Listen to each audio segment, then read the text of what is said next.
We're live. We're live. All right. See if this is recording live to Hank's YouTube channel. Hopefully it is. Welcome back, fellow TFFL owners, to your weekly TFFL Webcast, your first really weekly one of this 2022 season. It is Thursday, September 22nd, 2022. Looking back at the what are you doing, Berto? Trying to position my killer's helmet. Very nice. Lovely. It's lovely. Behind me back here is the aliens helmet. I do not have a helmet. I think we're about 50. I think like half the owners now have one. You're probably close to the minority on that. Anyway, we're looking back at week 2 TFFL action. We could talk about week 1 as well, since we haven't had a webcast since week 1. We will talk about the TFFL draft a little bit, and we will look ahead to week 3 action this week. Quick introductions here. I was just saying our friend Phil is not going to join us this week, but we have a good full panel with 2 Michaels, head cheese of the Hormel Hams, 2 Michaels and 2 2-0 teams. That's right. Bringing their expertise to us tonight. Michael Giovenco, head cheese of the Hormel Hams. Welcome. Thank you. And good to be here. Berto, high command of Jack's Giant Killers. Welcome. It's good to be back. As Michael Giovenco pointed out, Berto looking like a Cleveland Browns fan tonight as the Browns play. There you go. If you can't see that antelope on Berto's hat, you can pretend it's the Cleveland Browns elf. And, Berto's, I should go get my Steelers jersey then. But go Amari Cooper, who is on the board this week. I know that makes Michael Giovenco happy as an Aliens fan. Great start for the Aliens. Good start. So let me give you a trivia question. I'm doing this kind of from memory, but I think I can pull this off. We're going to do a little draft chatter here this week. So my trivia question is draft themed. We will milk the draft for content for another couple weeks. I think in my final mock draft, I pointed out, we were talking about whether tight ends would get drafted. There were some owners asking me, how early I thought people like Dallas Goedert would go in the 2022 draft. And in that last mock draft, I made clear you're not going to see a tight end in the first round, because there have only been 3 tight ends selected in the first round in the last 10 years of TFFL drafts. I will give you 3 points for each of those 3 tight ends that you can name. And I'll give you a bonus point if you get all 3 of them. So 10 total possible points here. You don't need to name the year they were drafted necessarily. You don't even need to name the TFFL team that drafted them. I just want the names of the 3 tight ends worthy of being drafted in the TFFL's first round at some point in the last 10 years. I'd like to think you can get 2 of them with just a little bit of thought. I got 2. Yeah. The third one is escaping me right now, but the third one's a fun one. How many years did you say? 10 years. The last 10, and obviously I could say the last 11 years now, including this year, where we did not have a tight end taken in the first round. Got it. All right, so I'll get back to the answer later in the show. Ordinarily, we would do TFFL standings here, in part because Hank isn't here to do it, and in part because through 2 weeks, we're not going to dwell too much on the standings. That's easy for me to say, being the 0-2 team who doesn't want to look at the standings. I know you guys would love to go through them. So I will say for the second time in our first 5 minutes, I'm joined tonight by 2 teams who are 2-0. Congratulations, guys. Yeah, thank you. It is nice. We've talked about this before. It really is nice to get out to a good start to the season and not even think about the panic button. All right, let me do a couple commissioner notes. Actually, I only have one of them now. The second one was going to be a reminder about Thursday night action, but if you don't have players in your lineup already at this point, it's too late. So sorry about that. The only other note I had is really more of a question, and I'm hoping our rules chairman, an avid viewer of the webcast, will see this and respond to it. In the free agent process this week, we had one owner who made a request. He said, I would like this player as a priority pick. And if he's not available, I want this player as a free agent pick. And it just, without looking at the rule book, I'm not sure that's a kosher approach to I don't think you can have that kind of provisional approach to either one or the other, I think. Yes. I mean, I did that. Are you talking about me? Yes, I am. Okay. You're a guest this week.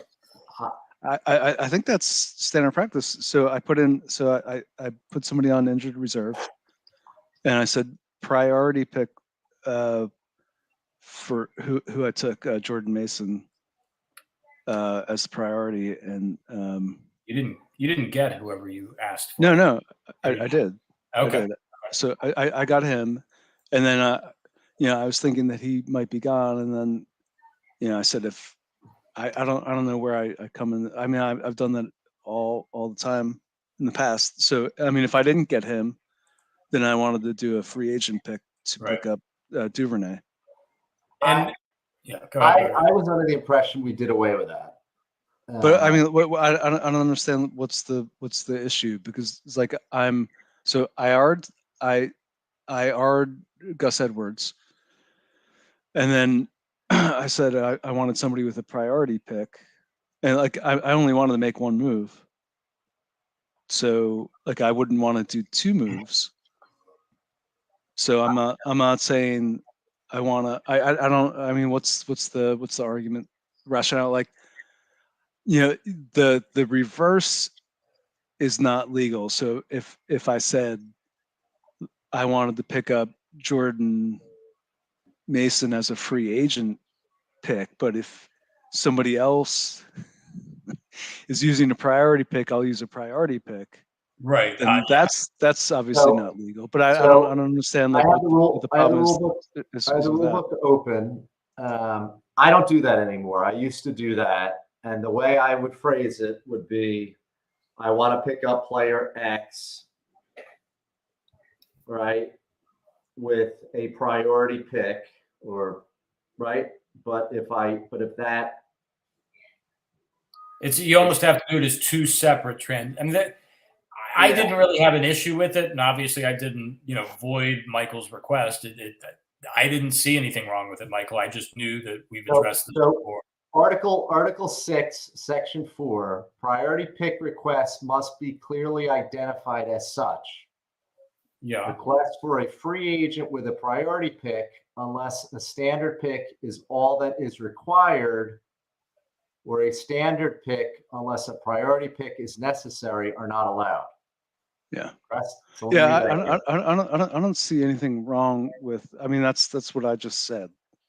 For a free agent with a priority pick, unless a standard pick is all that is required, or a standard pick, unless a priority pick is necessary, are not allowed. In other words, how I've interpreted that is that you need to clearly identify it as a priority pick. Just like back in the old days, before we had the priority pick and non-priority, the IR and the free agent, you would say IR or free agent. But back then, there was some, I think we closed the loophole on that, because we all used to do that. Like, if I don't need the IR, make it a free agent pick, right? And then I think that was never legal. Just to be clear, that was not. You couldn't do that ever. I mean, we didn't change anything. I think you could. I think we just put that in there to make sure that people didn't do that. We need Bill to chime in here, but I think that was legal at some point in the past. Maybe we closed it before we went to the priority pick and non-priority pick thing. I don't really remember. I could be wrong on this too. That's true. But I remember years ago, you could do that. And then we stopped that practice. And then I think with, again, Article 6, Section 4, the way I read it is that they must clearly be identified as such. Well, so but I don't understand the confusion for this one, because like I wouldn't think it's any different than like if I was doing a free agent pick and I put, I want to drop blah blah blah and I want to pick up blah blah blah in this order. That's any different? Like I don't. Yeah, I don't No, understand you would be saying why it's because I'm using, because I put in for one as a priority pick and another as a free agent pick. It's a well, that's problem. legal. You can do that. You can put in two picks. That's fine. My point is, you have to clearly identify the priority pick as such, according to Article 6, Section 4. Which I did. Which you did for Okay, then that's fine. I didn't. So I could bring up the email, the exact word. Yeah, and honestly, Michael, I don't bring this up to pick on you. I bring this up because I'm just no, I'm a little bit confused because I'm very specific when I put something in. And I'm just saying, I'm pretty clear. And that's all I'm saying that needs to be. That's all I'm saying that needs to happen. What you can't say is, I want to pick up player X with a priority pick. But if I don't need a priority pick, then just pick him up with a regular pick. Right. Right. So my exact wording was IR Gus Edwards, space, priority pick for Jordan Mason, running back, San Francisco. If not, free agent pick for Devin Duvernay, wide receiver, Baltimore. That's totally fine. That's kosher. Okay. Yes. Okay. And I treated it as obviously as such. Okay. I just wanted to clarify that. Because I only have one space, right? And I only want to make one transaction. What you didn't say, which would not have been legal, according again to that Section 4, is I want to pick up whoever you just said, Devin Duvernay, Duvernay, with a priority pick, unless I can pick him up with a free agent pick. Right. That is not. But the way you did it, it's two separate players. That's fine. Okay. Good. Well done. Yeah. I just I don't know. Maybe the confusion's on two different type of picks, but I think that's fair because you're going on one. It's like one roster space. I have one roster space, and I'm saying, my priority is this guy, and if I don't get that guy, then to fill my roster space, I'll go down to Duvernay as a normal pick because I don't want to spend a priority pick on a wide receiver, essentially. Right. And frankly, where you were in the free agent order, I think you were actually last. Yes. We were not going to screw anybody out of Duvernay as a free agent pick if it got to that. Right. So I was like, I didn't see any issue with it. But, all right. Thank you for putting up with that. Again, I'm new to the role. I knew that was. Yeah. I mean, I would say, to make it easy for you, obviously the easiest way to do that is you go through, get everybody's priority picks, figure out the priority picks, and then I think the best way to do it for the commissioner is to be very clear about what the pick is, so then you could kind of move on and you don't have to dig through like a full sentence to figure out what somebody's trying to do. And actually, what I really would love, I don't care, it's not that big a deal. In your subject lines, make it clear it's a priority pick. Then I can start with those emails. But so and that's what I did just to highlight. I emailed my subject line was IR, priority /FA picks. Good. Yeah, so it's an IR move, but not an IR pick. Yeah. All right. Okay, let's start talking. We haven't gotten together for a couple of weeks since the draft. Another great draft weekend. Let's talk about the top of the first round. There's a couple things I want to dig into there, but I'll start with Michael Giovenco, who had the first, I think, really big decision at the draft and a tough one. I traded out of the 4 spot myself, not seeing a huge value in being in 4 or 5. Or for that matter, probably 6. Michael, I think based on your keeper list, which had 4 receivers on it, you felt somewhat locked into a running back there. You went with the guy who just recently was shot twice in the leg. who isn't going to play until at least week 5, I guess. Maybe, you may need to see him play for a week or two, so you're not going to probably start him for at least half the season. And yet I'm not saying there's necessarily a better running back out there you could have taken. Yeah. Tell us how you came to that pick. I'd say I was on Cook for for that week, but I didn't love it, and I was kind of definitely I didn't like it. So I think the Thursday fumble on the first touch was was good enough for me to change my mind. Sign. I don't. Yeah, I don't. I mean, the Bills' backfield's just crowded, and I mean, he just seems like a.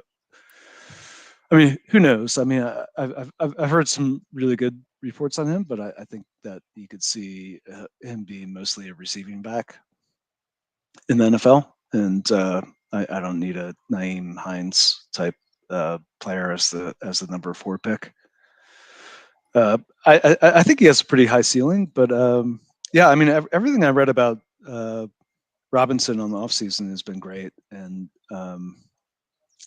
yeah, from the medical reports that I read that there's no damage from the shooting, no like real structural damage to the knee, or the I guess he got shot in the buttocks too. Yep, this other one. So yeah, I don't know. I mean, it's a little bit of a risk, but everything. Yeah, I mean, if I think if he wasn't shot, he was definitely in consideration when I was sitting at number 5 spot. He's definitely somebody I probably would have picked if he wasn't shot at 5. At 4, same thing. And I think that yeah, I don't know. I'm pretty excited about him as yeah. I just saw a video of him doing. I don't know if anybody saw the video of him doing in practice, and he looks fine. I mean, miraculously looks fine. So yeah, I don't good thing Phil's not here. Gibson is yeah, I mean I think Gibson I think there's certain traits that you get from playing that position, and the style that and habits that form from playing the running back position in the long term that Gibson doesn't have. And I don't it doesn't seem that Washington feels really confident in him as a running back. So I think he'll be some kind of hybrid player. Yep. And I think that Robinson's gonna kind of step right in and get a good amount of carries when he's back. So I don't know. I mean, obviously this is like we're trying to find people who are going to be good 2, 3, 4 years down the road, and I wasn't crazy about Robinson with two bullet holes in his lower extremities, but it's not ideal. Yeah. What was other choices with 4 wide receivers? Well, okay. So let me ask you, because you're the guy who most decries the running back at all cost strategy. We are moving to only needing to start 2 running backs next year. There is an argument to be made that you could have said, fuck it, I'm going to take the best talent. I'm going to go take one of these.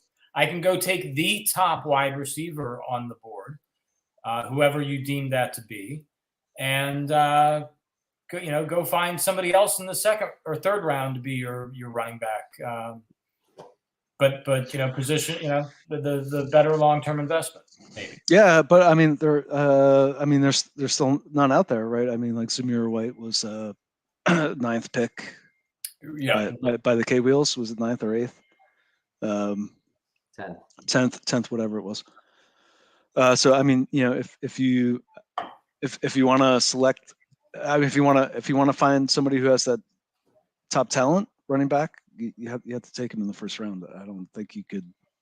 I mean, there's other guys. I mean, even Pacheco was the 1st round pick, which yeah, I can't really argue. I was kind of thinking Pacheco there too. But I'll take the draft capital in the preseason workouts. So I think the other thing about it was my my scouting service had Robinson as basically number 4 running back in the class. So and that was pre-draft. They felt that. Yep. So again, longer term, you kind of have to think about the talent that's out there, and I think Robinson has a lot of talent. I think he's in a good situation. Preseason, he kind of showed Washington what he could do, and I think he'll have a good opportunity. And I only have Dylan really as somebody in the long term. The other one was Melvin Gordon. So I didn't feel like I could take a Drake London didn't make sense, or Williams didn't make sense for me really. Yeah. So. Okay. Yep. Good. Well, that tees us up. Let me segue from there. We've just talked about your top pick. Let's talk about my top pick, and I'll let Berto maybe do most of the talking on this one. You talk about going after talent and draft capital, and I decided to take Jameson Williams at number 5. I kind of sensed on our car ride down that there was a little skepticism about that, but since the draft, I have not gotten a great sense that people thought that was a terrible pick.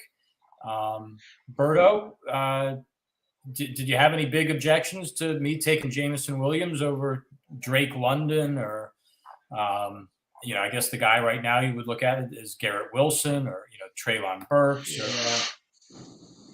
I didn't love it, to be honest with you, but I mean, I get it. I didn't love it, and the reason why is you need to see enough of these guys in the rookie year to make them be keeper viable, and you really, and I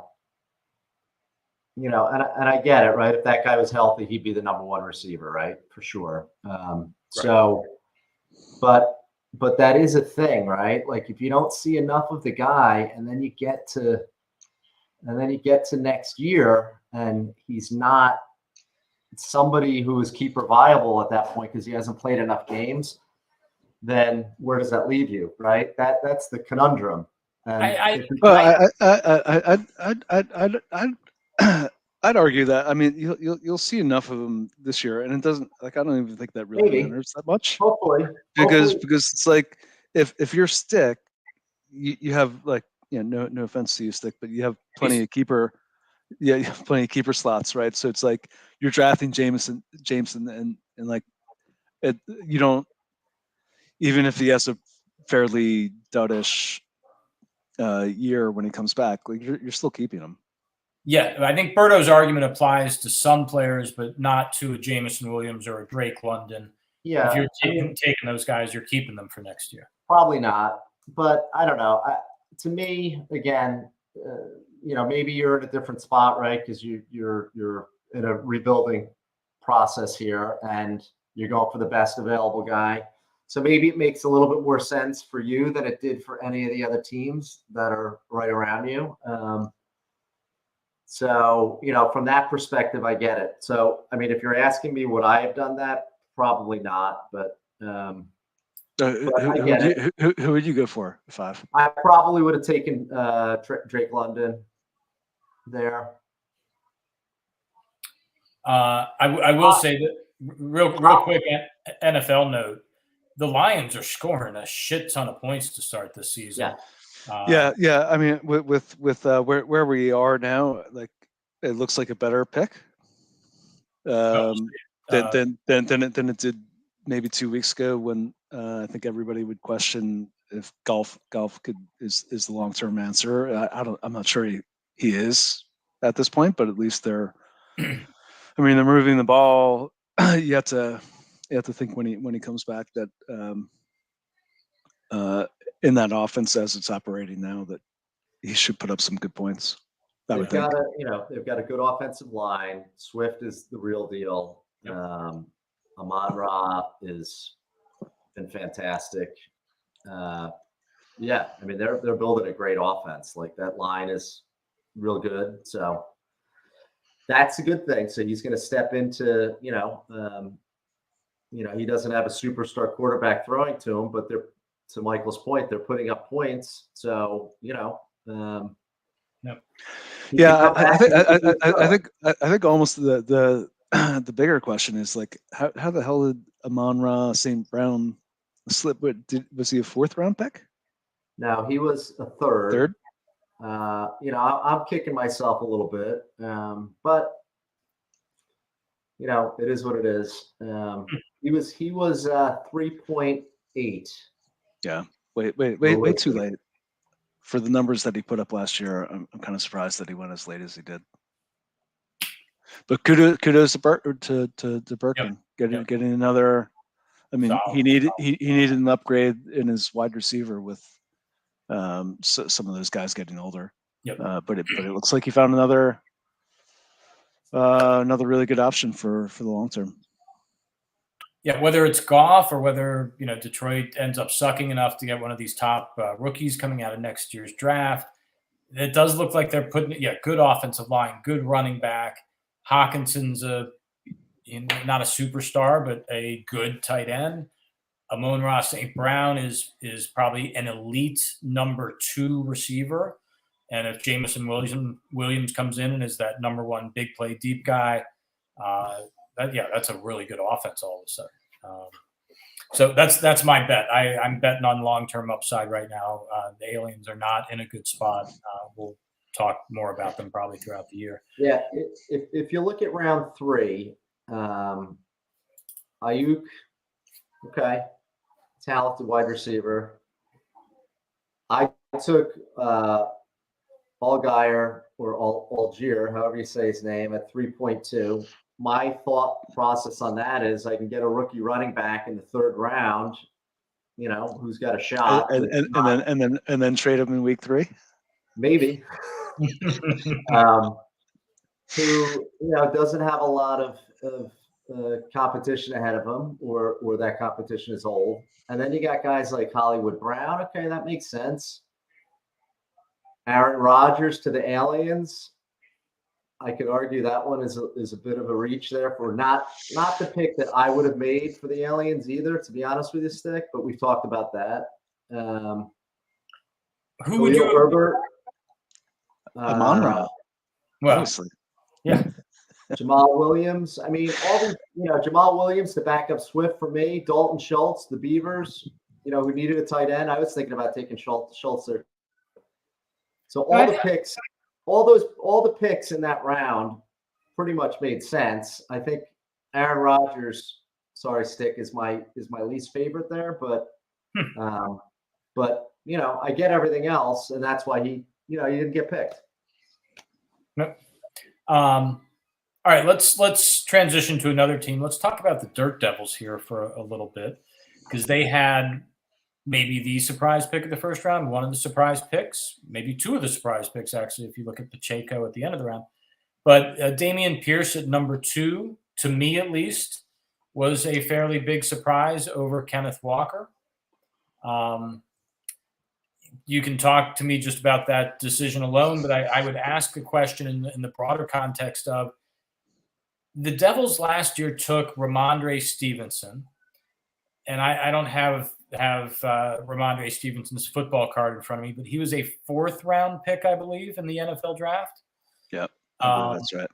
Who the Devils took at number 4 or number 5 overall last year, ahead of Jamar Chase, ahead of Devonta Smith, ahead of Jalen Waddle. Ramondre Stevenson is a fine running back, but he is a 4th round NFL talent. This year, with the number 2 overall pick, they take Dameon Pierce over Kenneth Walker, over Drake London, over Jameson Williams. And again, Dameon Pierce looks like a perfectly fine NFL running back. But again, he is a 4th round NFL talent that you're taking with the 2nd overall pick. Is Nick making the right choices here for the long term? Nah, I mean, this one's tough, right? This is almost like, and again, I would have picked Walker there, and And I don't know if the fact that he had Penny and Walker, whether he considered that a bad thing or not, but Penny, one of them is Penny's going to be gone next year anyway, I think, probably. So I think draft capital alone, you got to take Kenneth Walker. I think the other thing too is there's so much, there's so much noise in the preseason, and you're hearing everything, right? And you're paying so much attention. You know what's happening, even Nick, and you can't help but be swayed by the news, right? And that's part of the reason why I got Chase last year. He had the drops, couldn't catch the ball, right? Wasn't picking up the spiral, all sorts of stuff. So that's just one of those things that, man, the hype on Pierce was like a runaway freight train. And maybe Nick thought that if he didn't take him, he would be, missing the boat. But to me, like you just said, the draft capital, where they're drafted in the draft does matter, right? So. Yeah, and I would add real quick, again, Pacheco is a fine talent. He apparently, blew up the NFL Combine, was productive in college. Not exactly sure why he slipped in the NFL Draft, but he was a 7th-round NFL Draft pick. And so with 2 first-rounders in the TFFL Draft, the Devils got a 4th-round NFL talent and a 7th-round NFL talent. Yeah. Yeah. I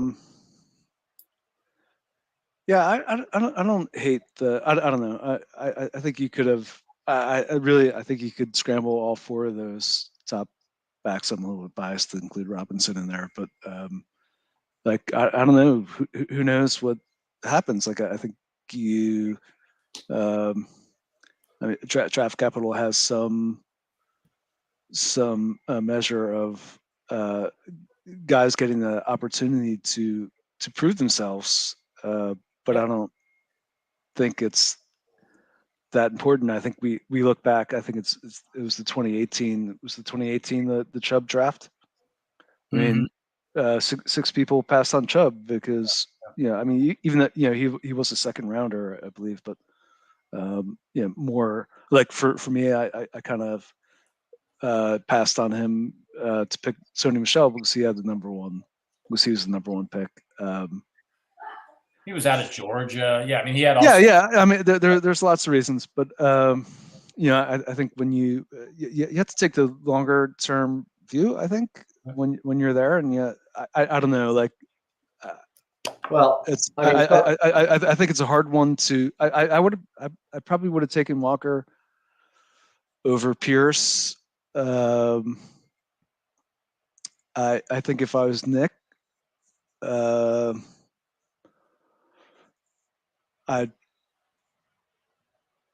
mean, Walker makes sense because then you lock up a Seattle backfield for what it's worth. But and then Penny probably moves on. I don't know. I mean, I think it's really close. I don't think there's like a we won't know for 2 or 3 years. Well, and that's exactly what I was going to say. We won't know the right answer. All I can answer is what I would have done, and I would not have picked him. I would have picked Walker. And the reason why he went up to number 2, a guy who was not in the top half of this draft, or maybe even in the first round for a good part of the summer, is because of the news that was coming out of Houston and all the pub. And so, you gotta look at that, because I would have absolutely taken him 3rd, right? So, who knows whether that will be the right pick or not. We'll see. Yeah. I mean, I saw some comparisons, read some comparisons on Pierce to Arian Foster as being pretty similar. I can see that in their games. Like who knows? Like, and that's why I love Rachaad White. I saw Arian Foster comparisons to him, and I'm like, if he is there at 2.6, I'm grabbing him. And I didn't think he would be. No, and I want to applaud Nick if he actually looked at that carefully and decided that Pierce is his guy. And damn it, I don't care if he's the 4th round guy and Walker's a 2nd round NFL talent. Good for him for making that call. That's what we're supposed to be doing here is actually scouting players to the degree we can and guessing on the ones we think are going to be the best ones. Yeah. Credit to me as well for saying Jameson Williams is the guy I want in the long term. I don't care if everybody else would probably take Drake London ahead of him. I looked at that very carefully and made that decision. And his Pacheco pick, that was another guy who's, the publicity, everything on him, that was like a runaway freight train too. Well, I'd say that we've seen a drastic change in the Devils, the Devils draft philosophy, right? I mean, just look at everybody. Like he's obviously paying attention. George Pickens in the 2nd round. I thought maybe a little bit early, but when very young. I mentioned this in the commissioner's report. I think he has like 9 guys who are 1st or 2nd year guys. Nick was calling me a week before the draft, and I may have told this story already. Asking me, is Ty Chandler going to go at the end of the 1st round? I'm like, who the fuck is Ty Chandler? Nick is clearly doing, and he did it with Philip Lindsay a few years ago when nobody knew who Philip Lindsay was, or I didn't at the time. Nick is doing his work. And he got Gainwell after that. I mean, he had a good draft. Just going back to the surprises here. Burks was a surprise to me that he was not in the 1st round. Yeah, and that's part of it is you take Pacheco, a 7th round NFL talent, and you don't take Treylon Burks, who's a 1st round NFL talent, at a position that the Devils needed to take players. I mean, they need receivers. Yeah, because then going back to your question, Stick, about would I have taken Jameson Williams at 5, and I said no, I would have probably taken London, but the guy I might have taken after that would have been Burks. So he would have been up there if I was in the middle of that 1st round. I would have looked at him, London, and then Burks. Yeah, just speaking on Burks, and as we're on the draft, I thought the Sens had an interesting draft. When we'll see how it goes, but just kind of felt that he went a little bit too young. When you have this, you have some older talent.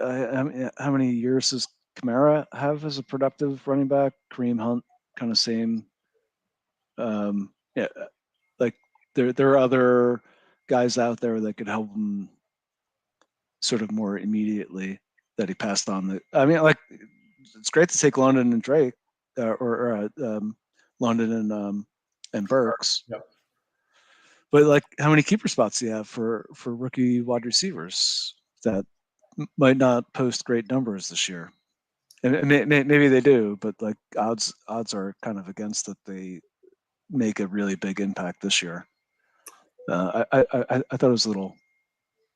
I don't know. I guess I'll disagree on that. I thought they had a great draft. I think Burks at 13 is awesome. Like I said, he would have been much higher for me. The fact that he got London and Burks, I think that's fantastic. And Breece Hall is a no-brainer. So, sure.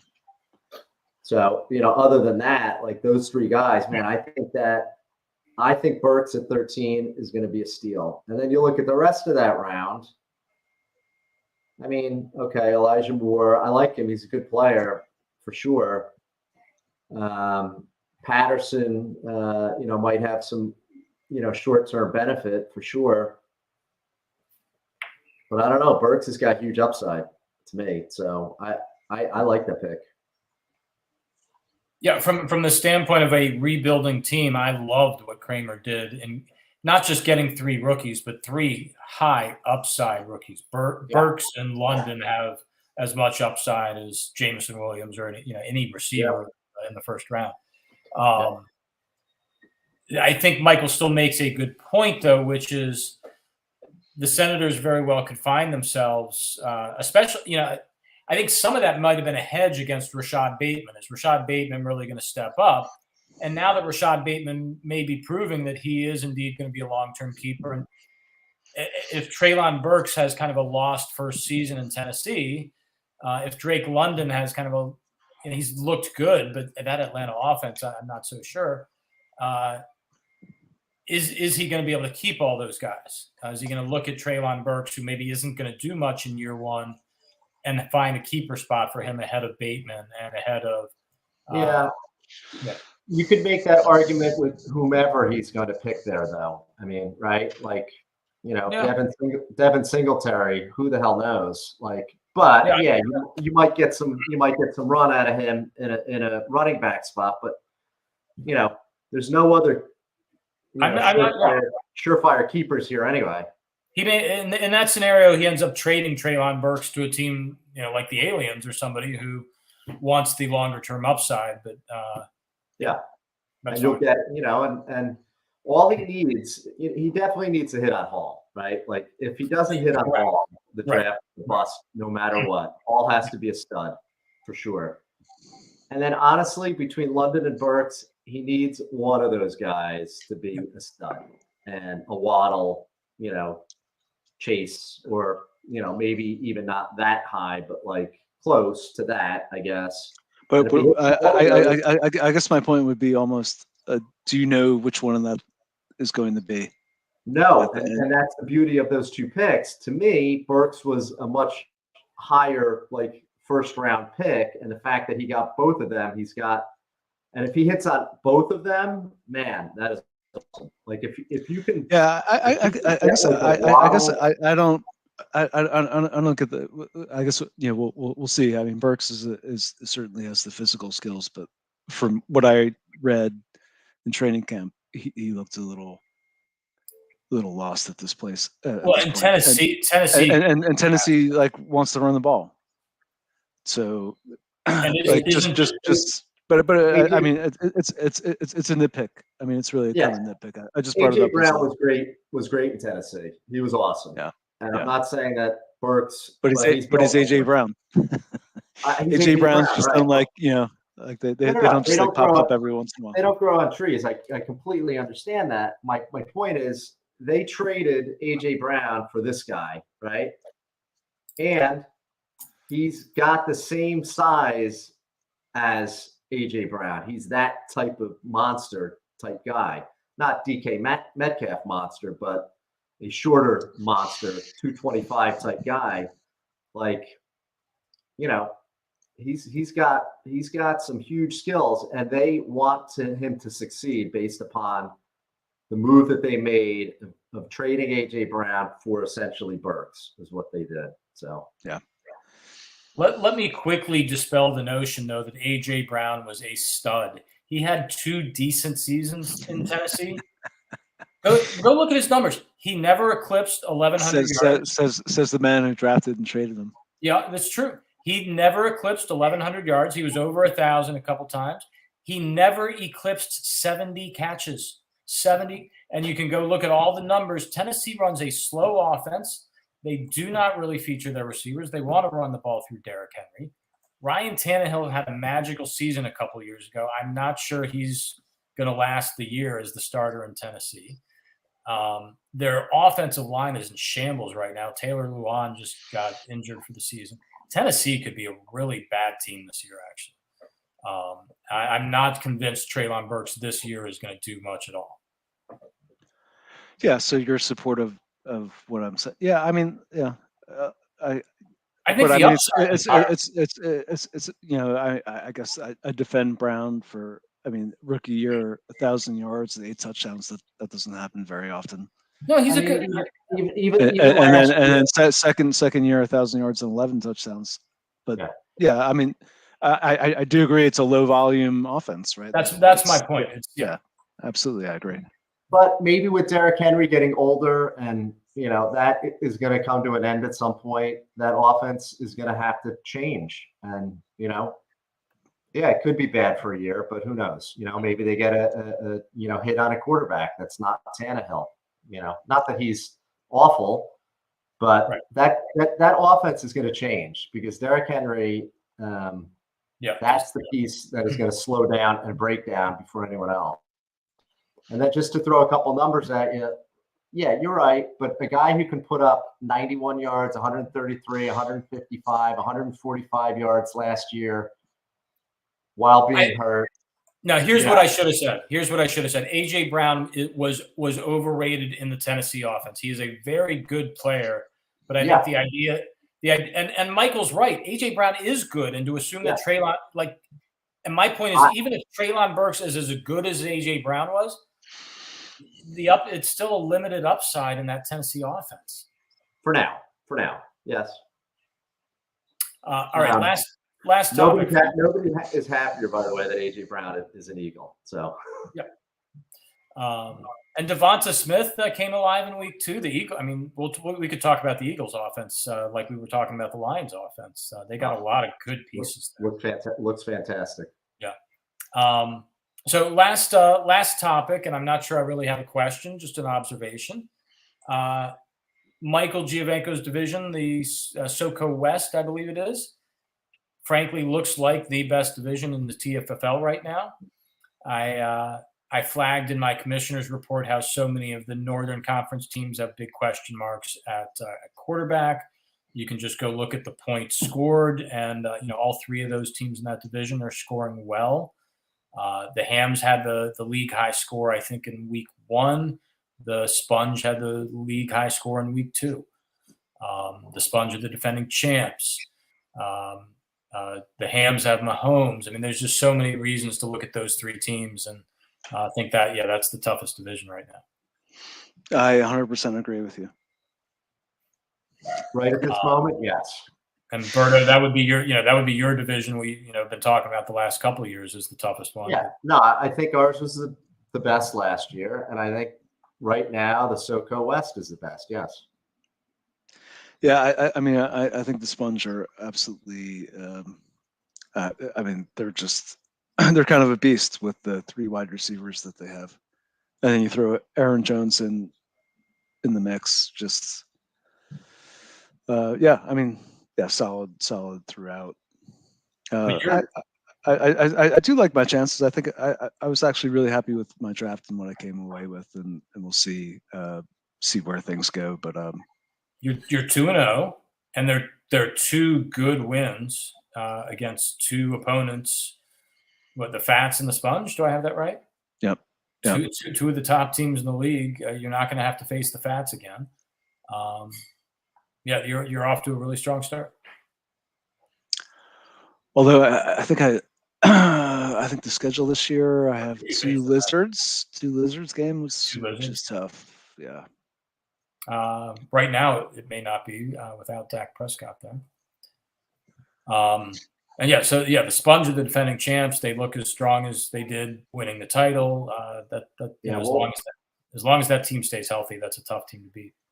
We'll be talking about the Sponge more, but then I was, talking to Chief about the trades he made, and I'm like, man, I'm like, I saw what he did with the Diggs trade, a couple other things. I'm like, I want to get a wide receiver core like that, and it's not quite there, but that's amazing. That's awesome. Yeah, I mean, I think, I think we're seeing the modern TFFL in the Sponge. I think it's a kind of a strategy that people haven't really pursued, but he's obviously focused on building his wide receiver group, and it's really worked out. I mean, I think somewhat lucky. I don't think anybody thought that Cooper Kupp was going to be quite what Cooper Kupp is. Yeah. But I mean, Diggs was known, and Diggs wasn't even what Diggs is now. Like, he was really good on Minnesota, but he was not, But I mean, Chief got him afterwards anyway. Got him right. Buffalo, but yeah, I mean, he's yeah. awesome. I mean, that was a bold trade, and that he made last year, and I think. I've given some criticism to the Devils of why you do that, but and why not get more than what you got? But Chief gave up a lot. Yeah, he did. He got a lot too. Yeah. It was a 1, 2, and a 3. Like I don't know if that's enough for Mitchell and Diggs. And Diggs. Like it's probably a 1 and 3 is what the going top 10 wide receiver would go for, right? And so you basically got a second for Mitchell. I don't think that's that great, but anyway, like kudos to Chief. He's built a great it's a great team. I also think Chief got the quarterback that he wanted also at 312. Stafford. He got Stafford. So you picking Rodgers, the Sens with maybe a half-hearted attempt at a bit of a cock block at 310, taking Derek Carr.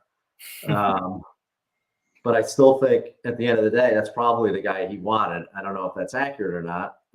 But, I think he's like, oh my God, the Rams. I think, on the Carr, high-powered offense. Let me get that guy. Like he'd already decided that Rodgers was not going to be his guy, right? So, I think on the car ride down, and I think he was sincere. He had a group of like 5 or 6 guys that he liked, and I don't think he was that. It wasn't like, oh, I'm hoping to get Stafford per se. I think, yeah, it probably would have been a really tough decision if he had Rodgers and Carr and Stafford, who he takes there, or maybe he would have taken 2 of them, right? Because he had that back-to-back pick. I mean, if that many of those guys were there, maybe he takes a Stafford and a Rodgers or something. Who knows? But yeah, it was a nice idea to try to take a quarterback from Chief and deny him that ability to get one of those guys. But there's just too many of them out there. No, and I said this in the commissioner's report. This is how Chief won his first title 3 years ago, swapping, Winston, and I forget who else he had at the time, but 3 or 4 guys he was kind of swapping in and out throughout the year. You guys just pointed this out. He's got, a stud receiver core. He's got really strong running backs as well. He can afford to do that. Yep. Yeah, I mean, I think it's a good blueprint for people, and I think that we'll see. I mean, I think this year, like if you're sitting there towards the end of the year, you want to throw out those big offers to people, and you kind of have to swing for the fences, and then the next year you're just gonna have to deal with drafting at the 3rd round, right, as your first pick. But like, what would you rather do? Draft in the 3rd round and try to with a really strong roster, or in a pack bowl, or have a 1st round pick where you're trying to pick between Dameon Pierce and Kenneth Walker and Brian Robinson. Yeah. The other thing that comes to mind with Chief, I think it was just prior to last season, just prior to the 2021 keeper deadline, where we were kind of debating, is he going to keep Cooper Kupp or is he going to keep Adam Thielen? And he traded Adam Thielen to the Impact, kept Cooper Kupp. It may not have been a big debate for him all along, but at least for some of us, I know that was a question out there. Obviously, a very good decision to keep Cooper Kupp. Yeah. All right, that's what I got. Let me give you guys a trivia answer, and then we'll wrap up in under an hour here. We're looking for the 3 tight ends in the last 11 years now who have gone in the 1st round of the TFFL draft. All right, so I have a different threesome. I had Pitts, Greg Olsen, and Vernon Davis. All right, so great guesses, actually. I thought Vernon Davis and O.J. Howard were both great guesses. They were both kind of Aliens-esque kind of picks. I believe the Aliens did take Vernon Davis in the 1st round much longer ago than 10 years, though. Yeah, I thought I took him too. I wasn't sure if it was like. I got totally screwed up on the years. Like Kellen Winslow was before that too, right? Yeah, Kellen Winslow was like so the easy one was Kyle Pitts last year. Yeah, you both got that. The other name that I thought just you had to get was Greg Olsen. Yes, I got that. You got that. Nice. So Nice. I don't have that was a Lizards pick. I think it was Mongols. Let me see. It was the Mongols. really quick. So you don't have the answer? I Go on. damn it! don't do this. I've got the answers. I mean, you're gonna leave me hanging on what the right answer is? There it is. Greg Olson in 2017, actually not that long ago. Okay. Was the number 9 overall pick to the Steel City Mongols. Mongols, yeah. Okay. Okay, the third one that I didn't expect people to get, that's kind of a fun name, is Jermichael Finley. Really? Who took him? And I was trying to go team by team, but even if I'd gotten to Green Bay, that would not have. Jermichael Finley went number 10 overall to the Sponge Fishermen back in 2012 at the very start of this period. As I was just flipping through things, I think I could, if I went back even further, you mentioned the Lizards. They did take Owen Daniels at number 8 overall one year. The Devils took Tony Gonzalez, number 8 overall, back in 2010. So maybe a little more frequent, because again, I've taken 2. I took Jeremy Shockey one year and Vernon Davis another year. I see Vernon Davis was like a number 6 pick, I think, for me. There's 7, and like Shockey was like an 8.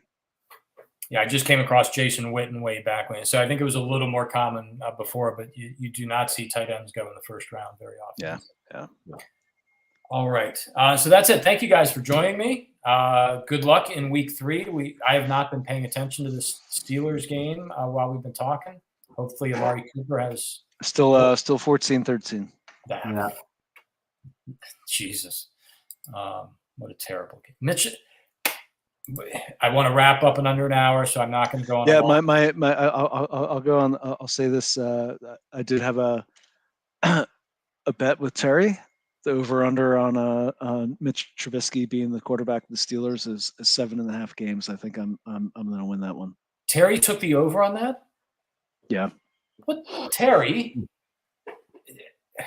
No, we were arguing with Thornburg all weekend about that. I was saying. I see the Steelers starting 2-4 and Trubisky done in under 6 games. Yeah. And frankly, at this point, put Pickett in there. Yeah. Why not? I mean, yeah. I think the Steelers had to take the long-term look and kind of give them a couple games before they put it in Pickett, but not much longer. Yeah. Not much longer. And how much is the offensive coordinator to blame here? We have 3 good receivers. We have what could be an elite tight end. I know the offensive line is not great. We have a first-round productive running back who can catch the ball in Najee Harris. At some point, we had Ben Roethlisberger, a Hall of Fame quarterback. I don't care how bad his arm was. Yeah, you also have a great tight end too. That's what I say. Yeah, an elite tight end potentially in Freiermuth. Najee Harris looked fantastic on that touchdown run tonight earlier. So yeah, at some point, and I saw it so much last year. The 4th and 6, and they run a screen pass behind the line of scrimmage.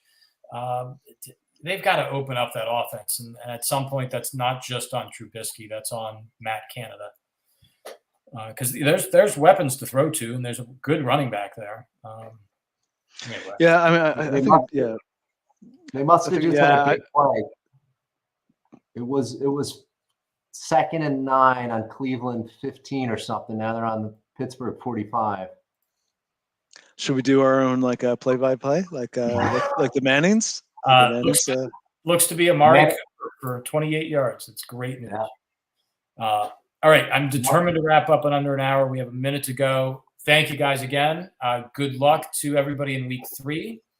I think when we're back here next week, we may be talking about some teams that are 0-3 that have got to take a hard look at their chances this year. Teams that are out to a 3-0 start should feel really good about things.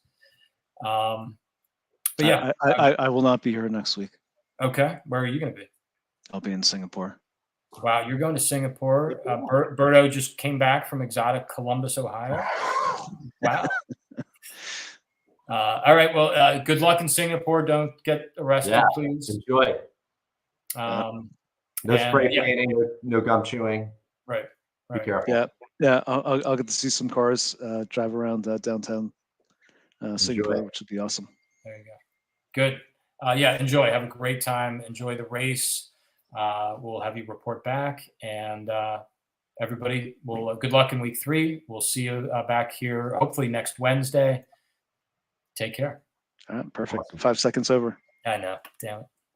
How do I got to end this thing now too. There we go.